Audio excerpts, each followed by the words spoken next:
बताइए भोजन की व्यवस्था क्या है हमारे घरों में, हमारे परिवारों में भोजन की व्यवस्था क्या है? सदाचार इसको कहते हैं। भोजन भी शुद्ध हो, पवित्र हो, अच्छा हो, बिना स्नान के भोजन न हो और बिना किसी को दिए भोजन न हो, ये सदाचार है। और बहुत सूक्ष्म में आप दे सकते हैं, इसका मैं एक उपाय बताता हूं। भोजन करने से पहले एक टुकड़ा या छोटा सा कण आपको पृथ्वी पे रख देना चाहिए, स्वयं ग्रहण करने की बजाय। स्वयं ग्रहण करने की बजाय पृथ्वी पे एक छोटा सा कण रख दें, टूक रख दें। और वो किसके लिए है? बोले वही देवताओं के लिए है, वही पितरों के लिए है, वही जीव पतंग कीट जो हैं उनके लिए है, जो भूले बिछटे हैं जिनको हम नहीं दे सकते हैं वो उनके लिए है। आप अनेक अनेक ऋणों से मुक्त हो जाते हैं जब आप भोजन करने से पहले एक भोजन का ग्रास आप पृथ्वी पर रख देते हैं, मात्र एक ग्रास। लेकिन मोस्टली लोग एक ग्रास भी पृथ्वी पर नहीं रखते, सीधा तोड़ा और मुंह में डाल लिया।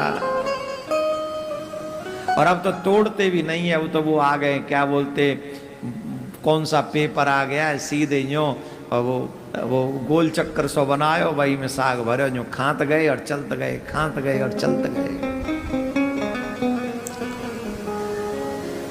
ना प्रसाद की व्यवस्था है, भोजन की व्यवस्था है। पहले भगवान को नेत्र बंद करके पुकारें, हे प्रभु आप पहले भोजन करो, पहले आप भोग लगाओ, उसके बाद एक ग्रास लें और पृथ्वी पे रख दें, जैसे जिसका जो भाग है ले लो।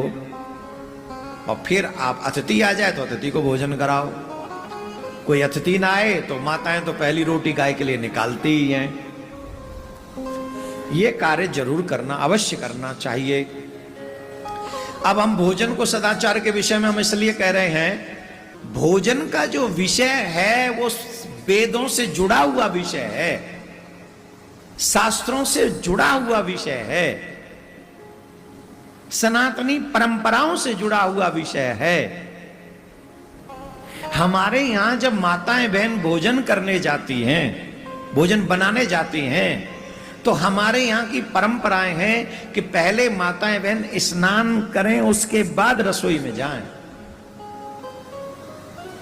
और ये नॉर्मल जीवन जीने वालों के लिए भी ये नियम है कि अभी हम पूजा करने नहीं जा रहे हैं, पाठ करने नहीं जा रहे हैं, कोई व्रत करने, यज्ञ करने, अनुष्ठान करने नहीं जा रहे हैं, सिर्फ जीवन जी भी रहे हैं। तो माताओं के लिए नियम बनाया गया है कि आप पहले स्नान करो, उसके बाद आप रसोई में जाओ। बोलो है कि नहीं हमारे घरों में? जवाब दो, जोर से बोलो, है कि नहीं? वेद कहते हैं आहार शुद्ध हो तो सत्य शुद्धि। दोस्तों, जैसा कि आप सभी ने महाराज जी से भोजन से पहले कुछ आवश्यक नियमों को जाना, रसोई में भोजन बनाने के बाद रसोई की पहली रोटी गाय के लिए और आखिरी रोटी कुत्ते को अवश्य ही देनी चाहिए। रसोई में खाना बनाने के बाद रसोई को साफ अवश्य ही करना चाहिए। रसोई में पोछा रोज लगाना चाहिए, इससे आपके घर में दरिद्रता कभी भी नहीं आती है। खाना बनाने के तुरंत बाद तवे में पानी कभी भी नहीं डालना चाहिए। कहते हैं कि तवा ठंडा हो जाने पर उसमें पानी डालें। रसोई में तवा कढ़ाई कभी भी उल्टे नहीं रखने चाहिए। दोस्तों, शास्त्रों में वर्णन मिलता है कि सनातनियों की पहचान साफ सफाई से होती है, तो अपनी रसोई साफ अवश्य ही रखना चाहिए। कहते हैं कि हम रसोई में जितनी देर तक जूठे बर्तन रखते हैं उतना ही हानिकारक होता है। रसोई में हमेशा स्नान करने के बाद ही प्रवेश करना चाहिए, जिससे माता लक्ष्मी की कृपा बनी रहती है। जिनके रसोई में खाना शुद्धता से बनता है उनके घर धन संपत्ति का अभाव कभी भी नहीं होता है। दोस्तों, ये थे रसोई से संबंधित कुछ कार्य। वीडियो पसंद आई हो तो वीडियो को लाइक और सब्सक्राइब करें। धन्यवाद।